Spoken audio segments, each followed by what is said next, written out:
Sagmamano kastam manang 800 dati sir. 800 deta bunga detan. Mas mahal pa to kaysa sa presyo ng isda, manok, baboy o baka. 500 dyan 350. Okay. Ito ang kabuti ng abra o mas kilala bilang uong sa Iloco. Umaabot lang naman ng halos 500 piso ang dalawang tuhog, depende sa laki. Bakit nga ba presyong ginto ang mga kabuti dito sa abra? Bakit kahit mahal ay marami pa ring bumibili? Sulit nga ba ang lasa ng pagkain halos abot langit ang presyo? Samahan niyo ako sa ating adventure on kabuti hunting here in the province of Abra.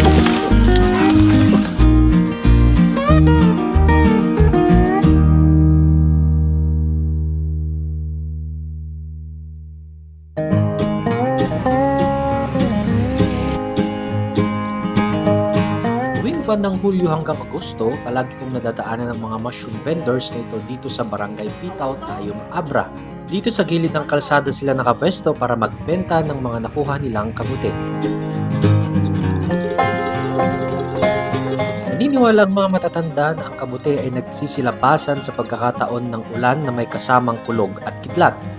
Kung nangarod dagiti inangmi, agtutudo ag kimkimat, agtubo dagiti uong. Isang rason kung bakit pricey ang wild mushrooms dito ay dahil sa seasonal harvest tuwing July and August. Maliban sa Tayum, marami ding nagbebenta ng uong dito sa Piligan, Abra. Ang isang tuhog ay umaabot sa 200 pesos. Yung ibang vendors, mas mahal pa yung maliliit na mushrooms with closed cups o mas kilala sa Ilocano na sukol. Umaabot ng 500 pesos o higit pa ang dalawang tuhog. Dahil sa nakakabutas bulsang presyo ng mga kabuti dito, inisip ko paano ba kasi ito kinukuha at saan ito matatagpuan.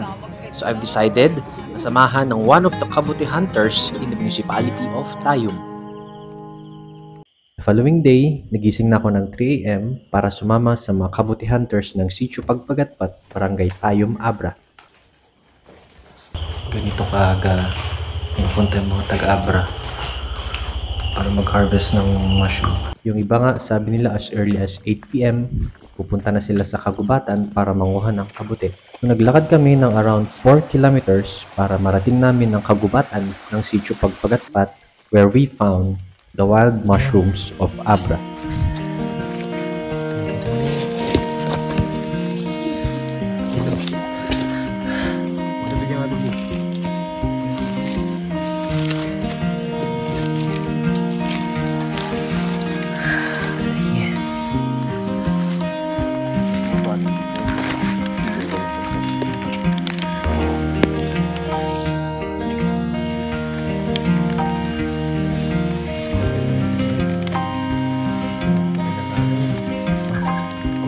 Gumamat ka sa amin.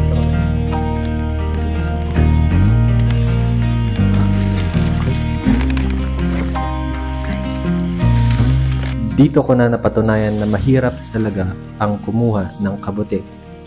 Hindi basta-basta ito makikita kung saan man sa kagubatan. Kung may makita man kami, ito ay paisa-isa. Buti na lang yung mga kasamahan namin, kabisado na nila yung mga location ng wild mushrooms.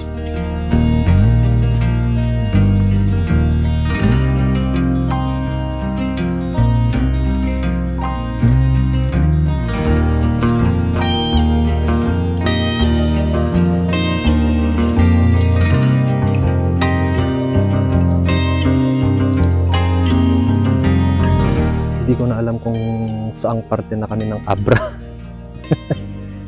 Namamangha lang ako kung the way na they navigate tong area na to. Kabisado talaga nila. May falls na dito. Nakahanap kami ng falls. Ayun. Out of nowhere. Yung part na yan, may falls na. Hindi ko na alam kung saan kami part ng Abra. Kastoy, karigat, kagoong, kakailyan.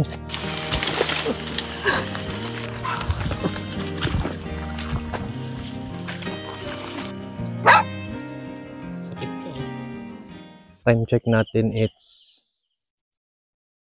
6 AM. Nag-start tayo ng alas 3.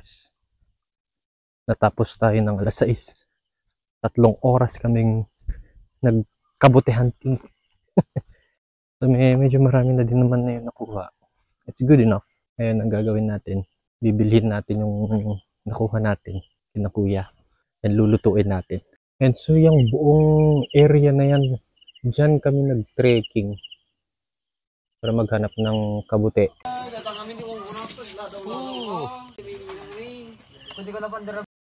May sulit, tinaalat iti talong oras lang. Kala natin Ang damo tinalabas ito, oo.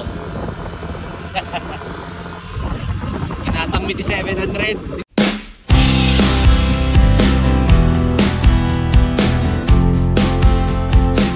At since may nabili na tayong kabute, I'm up to the challenge of cooking this to one of the most sophisticated kabute dish, which is adobo with wild mushroom.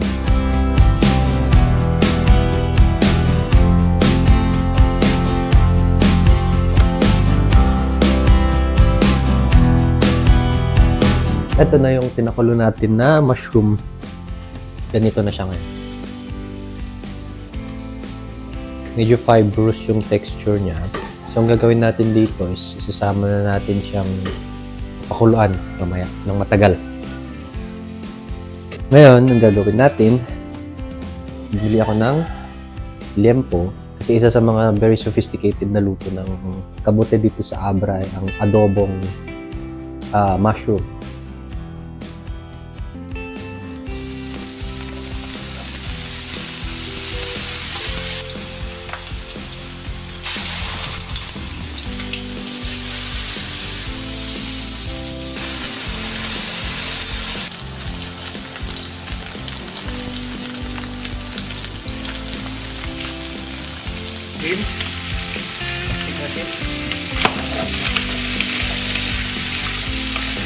Pabinta.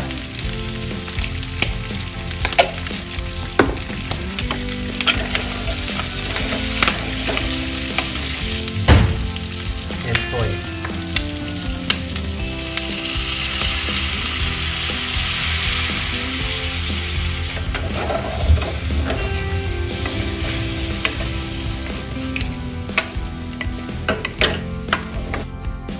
Itsura ng kakailan. Tubig.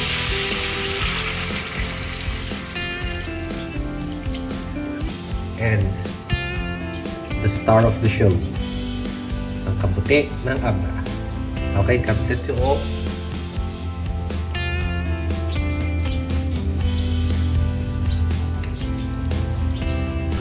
So, papakuluan na lang natin yan ng maybe like around 1 hour para malambot and tender yung pork natin.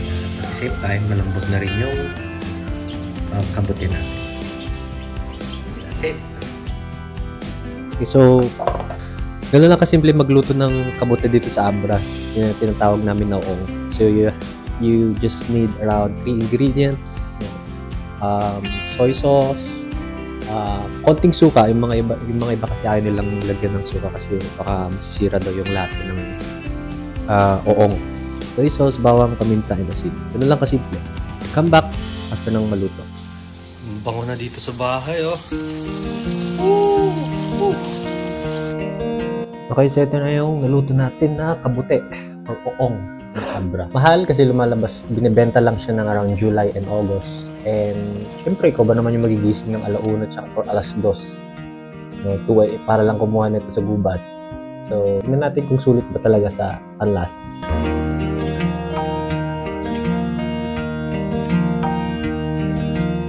Talaga nga atang mas masarap ang mga bagay na pinaghihirapan. Maging eto man ay tagumpay sa negosyo, pag-aaral o kahit sa araw-araw nating pamumuhay. Ang pagsuong sa dilim ng gabi at sukal ng kagubatan upang makakuha at makabenta ng mga kabute ay nananalamin sa pagpupursige ng bawat Abreño para sa kanilang mga pamilya.